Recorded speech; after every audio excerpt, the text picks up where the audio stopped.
Pemirsa, inilah headline Indonesia. Kami rangkum berita-berita unggulan dari beberapa media di Indonesia. Pada hari ini edisi Kamis 3 Oktober 2024, kami awali dari inilah.com yang merilis mengenai Indonesia Corruption Watch atau ICW bersama sejumlah aktivis melakukan aksi teatrikal dengan merusak spanduk bergambarkan pernikahan Kaisang Pangarep dan Erina Gudono bersama keluarga Presiden Joko Widodo lainnya. Aksi digelar di depan Gedung Merah Putih, Jakarta Selatan pada hari Senin 30 September 2024 sore sejak pukul 15.40 waktu Indonesia Barat. Aksi ini digelar sebagai bentuk protes terhadap dinasti Jokowi yang dianggap mereka menyumbang pelemahan KPK. Awalnya para peserta membawa spanduk berwarna biru bertuliskan peringatan darurat timpuk dinasti Mulyono dan semua dinasti kini, nanti, dan selamanya.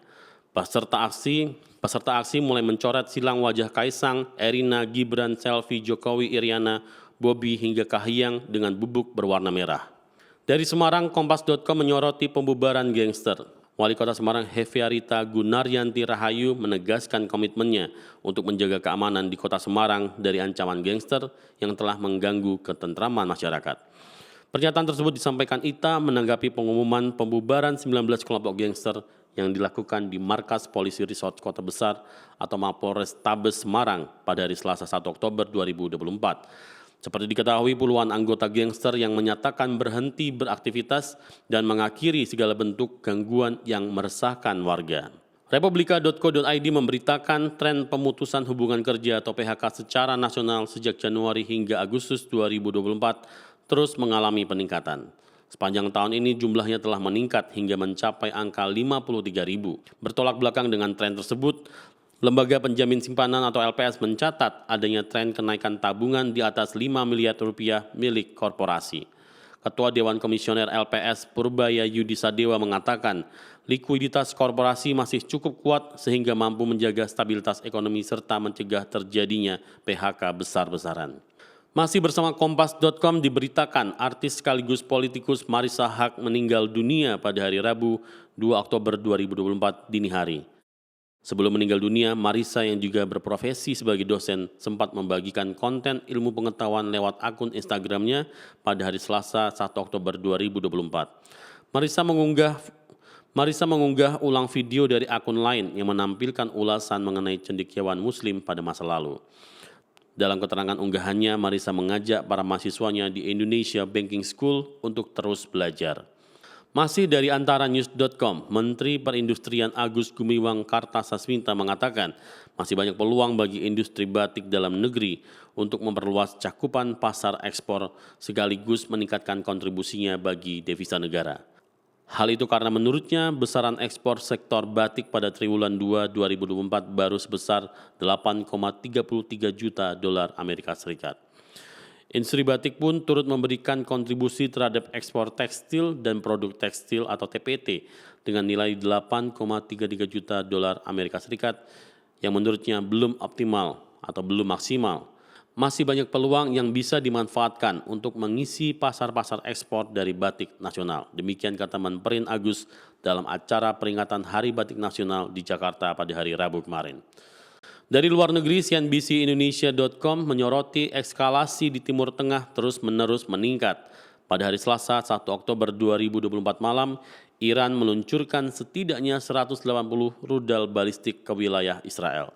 Manuver ini dilakukan Teheran setelah Israel masih terus menyerang Palestina dan juga Lebanon untuk menumpas dua milisi pro-Iran di masing-masing wilayah Hamas dan Hizbullah. Israel bahkan telah berhasil membunuh pimpinan tertinggi Hizbullah yaitu Sayyid Hassan Nasrallah dan juga Kepala Biro Politik Hamas Ismail Haniyeh. Meski begitu, Israel mengklaim berhasil menetralisir sejumlah besar rudal yang masuk dari Iran. Penangkalan serangan tersebut juga mendapatkan bantuan dari sekutu utama Tel Aviv, Amerika Serikat. Berita Depok.co.id mengabarkan pemerintah Timor Leste kembali mengunjungi Dinas Komunikasi dan Informatika Kota Depok untuk belajar mengenai kehumasan. Ini merupakan kunjungan kedua setelah sebelumnya disambut hangat di kantor Diskom Info Kota Depok beberapa waktu lalu. Direktur Humas Pemerintah Timor Leste Olandino Godinho Cerqueira mengatakan, kunjungan ini bertujuan untuk saling berbagi pengalaman khususnya di bidang kehumasan. mengingat kondisi geografis dan kegiatan kehumasan Timor Leste sama dengan kota Depok. Ini memang kunjungan kedua, namun beda rombongan. Kami datang untuk mempelajari kehumasan dengan lebih spesifik, seperti belajar ilmu jurnalistik maupun pembuatan konten, ujarnya saat kunjungan di ruang dekor Balai Kota pada hari Rabu 2 Oktober 2024. Selanjutnya detiknet.com memberitakan Menteri Komunikasi dan Informatika Budi Aris Setiadi enggan mengomentari akun Kaskus Fufufafa kembali. Dengan jabatan yang diembannya saat ini, Budi menyebutkan bahwa dia mengurusi banyak akun. Saat ditanya terkait bagaimana perkembangan penelusuran akun Fufufafa, Budi mengelak dengan mengatakan tidak mengetahuinya. Sebelumnya, Budi sempat merespon ramainya netizen membahas akun Kaskus Fufufafa yang menegaskan kalau sosok di balik akun tersebut bukan milik Gibran dan Kominfo akan mengungkapkannya ke publik. Namun saat ini Budi mengatakan bahwa ia tidak mengurusi satu akun media sosial.